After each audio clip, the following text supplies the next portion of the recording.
Okay, so I have been trying to analyze our infamous account 88888, which is kind of going viral right now, I think, because it has so many views. Like, I think I mentioned this account yesterday where it had like around 60,000 views, and now it's like double to more than 115,000 views on this account alone.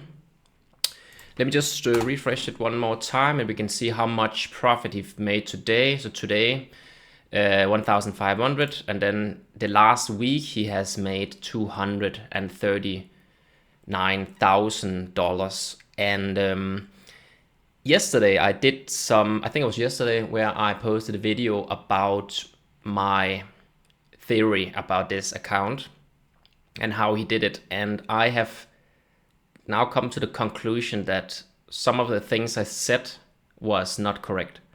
So I thought, and this is also what other people have been talking about on X, is that he's basically arbitraging and hedging all his bets. He's trying to make bets where the total size of his trades is below $1. So he's like not directional in his trade. He just takes both sides and makes money on the spread or something like that. Now today I have been trying to look a little bit more into his data, because you can on Polymarket get all the data almost. For example, we can go to the data API Polymarket and we can get the activity of certain markets. For example, here, this market here with this user, and this user here, I know you can't probably see it, but this is our infamous account 88888. And I have done a few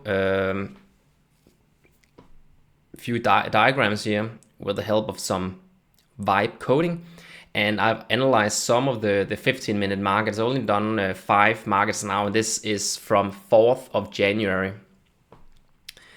And I'm probably going to continue working on this a little bit more and let you know. But so what I've discovered is, so if you look at this chart here, this shows the total amount of shares that he has during the trading session of a 15-minute market.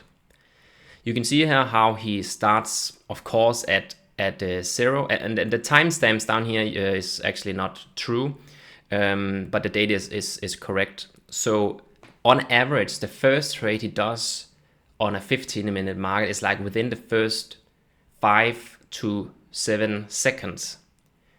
And what I've seen only on these 5 markets is that he's very directional in his trades. You can see here how he buys the down shares quite aggressively in the start, up to 5,000 shares, and then it kind of stagnates. And then he buys again. He also buys on the up shares.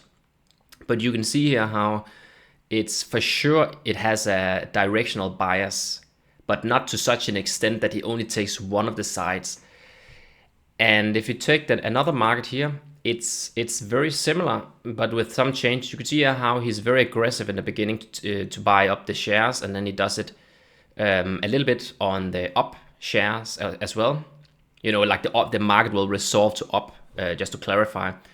And then it kind of stagnates, and then he kind of adds on to his positions. And this is something I mentioned the other video, that I believe that he would add on to his positions. But my theory was that he would try to make sure that the average cost of both sides would be less than $1 to lock in a sure profit. But this is actually not the case, because when we aggregate all the shares and how much he's paid for the shares, often it's actually more than the average is actually more than $1.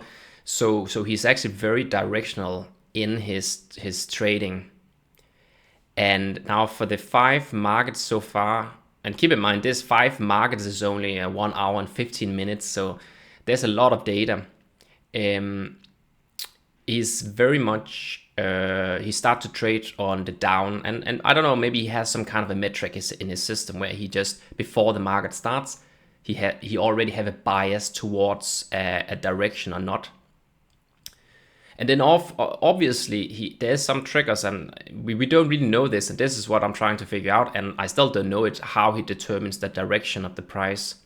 It could be from an external source somewhere. Maybe he has a data source that's faster, and then when he can see that the price has gone up on Bitcoin, then he buys shares very fast and explosively, because it is a lot of trades that he does. So I've analyzed the amount of trades that he does. So for example, if you see here the first market, the 15-minute here, that's 4th of January from 11:30 to 11:45 p.m.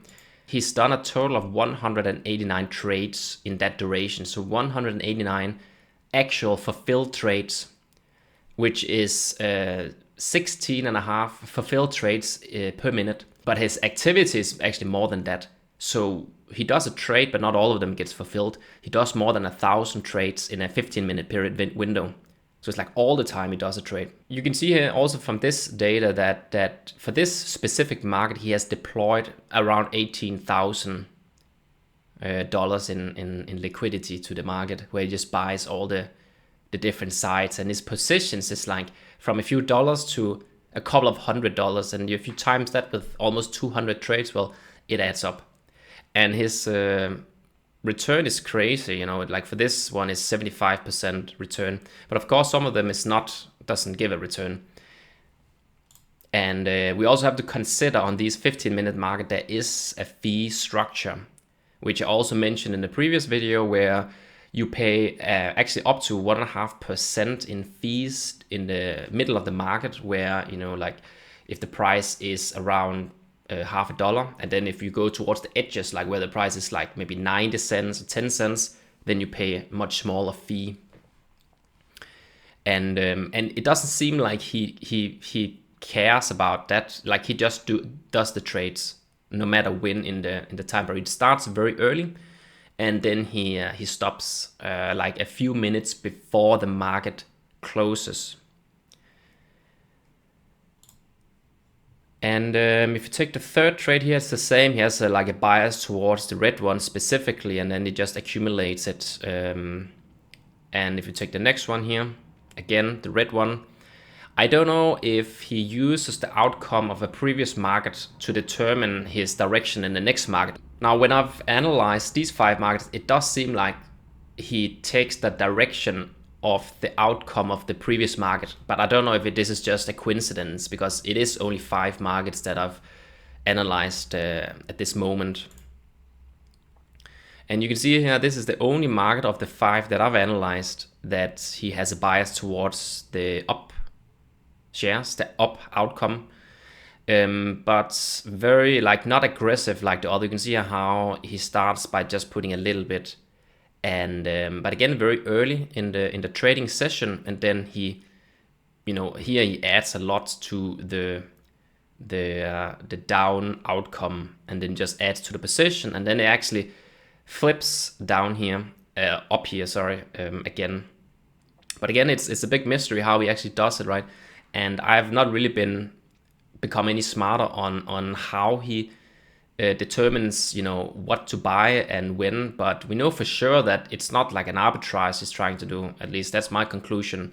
Maybe you can try to draw your own conclusion. If you have a different opinion, you can try to put a comment down below and see if we can figure this one out, because this is crazy. Now, this chart here is maybe a little bit hard to read, and I don't know if we can use this to conclude anything, but what I found interesting with this chart is, if we look at these lines here, the dotted lines, this is the total amount of shares you have on the up and down outcomes, up being the green and red being down outcome. And then here I measured, I just recorded the price of the shares, and you can see here how when it accumulates during the first period of the trading session here, there's not really so much difference. It's kind of equal in terms of how many shares that he accumulates, and that kind of fits well within the price being very closely tied together. We can kind of see here that the prices diverge a lot around here, and this is where he kind of buys up, and the same here. And then around the middle of the session is kind of where it's hard to draw any real conclusions, but the prices does start to diverge here a lot. And I don't know, maybe it kind of looks like we are getting a higher, spread between the up and down outcome in terms of how many shares that he has accumulated. So here, like here, we have more red than green compared to the previous period. And then when we cross around here, can you see it? Yeah, you can.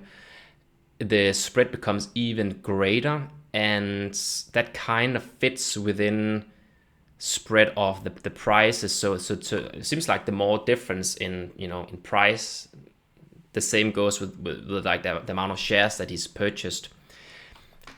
I don't know. Can we use this for anything? I'm not sure. But I'll keep looking at this a little bit more and see if I can find some more, at least find some better conclusions than this. But I think for sure we can conclude that it's very directional biased strategy that he's using. He's basically trying to predict in some way, but not to the extent where he knows for sure in the beginning of the trading session that, oh yeah, it will become down. But he has an assumption, and then his trading bot just recalculates and accumulates the shares as data comes in somehow. So yeah, that's what I wanted to show you in this video. And if you have the same interest as me in analyzing this guy, please leave your ideas down below and we can try to figure this out together and make a trading bot that can make us, how much is it again? Make us 239,000 weekly, 591,000 monthly, all time. I mean, it's just crazy. So yeah, that's it. Hope you enjoyed it, and I will try to keep you posted on my next video about this Polymarket trading bot. See you next time.